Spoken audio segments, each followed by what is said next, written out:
এর জন্য আমি জামাতকে বলবো, যদি আপনি মনে করেন আমাদেরকে কোন রকমের বুঝিয়ে শুনিয়ে বর্তমান নির্বাচনের এই তরি পাড়ি দিবেন, এটা আমাদের দ্বারা সম্ভব না।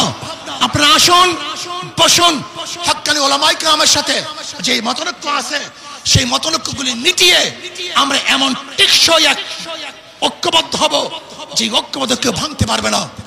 আজকে ফখরুল সাহেব বলেছেন মৌলবীদের কোনোদিন ক্ষমতা আসে নাই, আসার সম্ভাবনা নেই।